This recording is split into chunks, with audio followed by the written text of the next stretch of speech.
Muy buenos días. Agradezco primero a la Universidad de Berkeley, a los organizadores del evento y al diario The Daily Journal por esta invitación, una oportunidad que consideramos importante para mostrar las distintas voces que hacemos política en Venezuela. Agradezco también a todos los presentes que están conectados con esta presentación y al resto de los ponentes y participantes.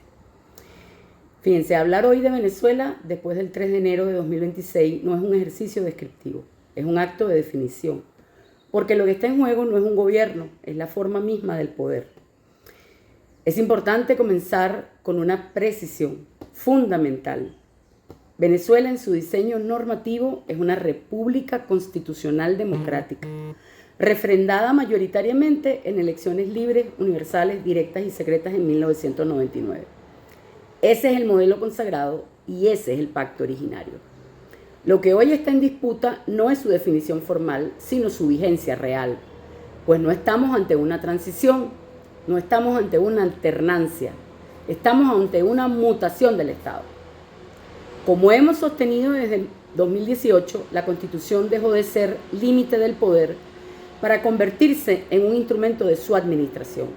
Y esto no es un matiz técnico, es la ruptura del pacto republicano.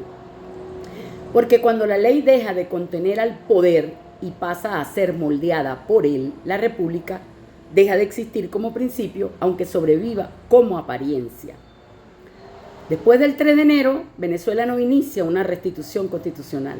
Entramos en una zona de indeterminación, una zona gris. ¿Y entonces? Una zona donde emergen fisuras no previstas en la Constitución, como la llamada ausencia forzosa, que permiten algo profundamente grave: administrar el poder sin devolverlo al soberano. Esto tiene un nombre claro, es un secuestro de la soberanía popular. En este punto vale la pena recordar las advertencias que en su marco teórico hacía Hannah Arendt. En contextos de devastación, Arendt distingue tres fases: la estabilización de la vida material, la administración como fase prepolítica y el retorno de la acción política.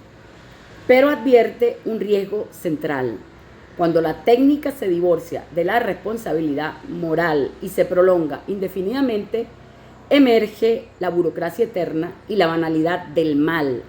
En este punto, la administración deja de servir a la política y pasa a sustituirla.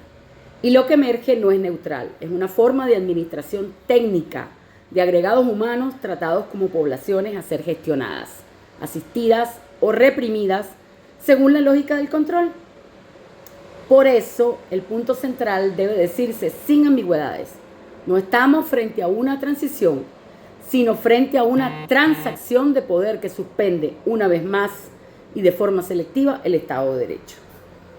Pero este orden político no se sostiene solo, tiene una arquitectura económica, una donde se ha producido un vaciamiento no solo de la economía productiva y soberana, sino de la vida política real, sustituyendo la autonomía política y las libertades por tutelajes del partido único, la dictadura del partido único, una nomenclatura violenta que esterilizó lo político, un régimen que usa el gobierno y al Estado de manera deliberada y premeditada, con crueldad, para liquidar a la nación, a la ciudadanía, para reducirla en todos sus aspectos espirituales, materiales, emocionales, quitándonos todo para gobernar en medio del caos. Ese es precisamente el dilema venezolano hoy: transición hacia la política o consolidación de su sustitución, porque lo que aparece como gestión técnica puede derivar en algo más profundo, un esquema de tutelaje de poder que desplaza la soberanía, la imposición por medio de entelequias jurídicas y arreglos infértiles de un poder político viciado de orden gangsteril. Hoy, luego del 3 de enero, las reformas legales no corrigen este modelo, lo profundizan. La modificación de la Ley Orgánica de Hidrocarburos en 2026 y la nueva Ley de Minas no son ajustes técnicos, son redefiniciones estructurales del Estado. Porque cuando el subsuelo deja de ser un instrumento de soberanía y se convierte en un activo negociable, lo que se cede no es solo la renta, es poder, es la autodeterminación, es la soberanía. Venezuela comienza así a ser reconfigurada no como una economía nacional, sino como una plataforma de recursos, petróleo, oro, minerales estratégicos. En un contexto global de disputa energética, esto no es casual, es geopolítica. El riesgo, evidentemente, es convertirnos en la retaguardia estratégica de recursos. Un país funcional, pero no soberano, insertado, pero no integrado, abierto, pero sin democracia real. Y sin embargo, hay un elemento aún más corrosivo, la polarización. No como simple conflicto, sino como un dispositivo de poder, un mecanismo que se alimenta de extremos que se necesitan y autosostienen mutuamente y excluyen cualquier alternativa real. Así se neutraliza el pluralismo, se persigue a los verdaderos opositores, se invisibilizan los conflictos sociales reales. Esa es la consecuencia de cómo actúan, de lo que están haciendo. Y cuando la política se reduce a extremos irreconciliables, desaparece el espacio común, desaparece la república, el pluralismo y los acuerdos posibles. Y sin acuerdos no hay reconstrucción. Por ello, el desafío venezolano es más profundo de lo que parece. No es solo institucional, es cultural, político y ético. Implica reconstruir la política como espacio de pluralidad real, actores, ideas, proyectos de país. Participación ciudadana con incidencia real, con poder real, porque la reconstrucción de Venezuela no puede ser obra de una élite ni de un nuevo hegemón. Tiene que ser un proceso colectivo, pero hay una condición indispensable, la justicia. No una justicia selectiva ni instrumental, sino justicia transicional.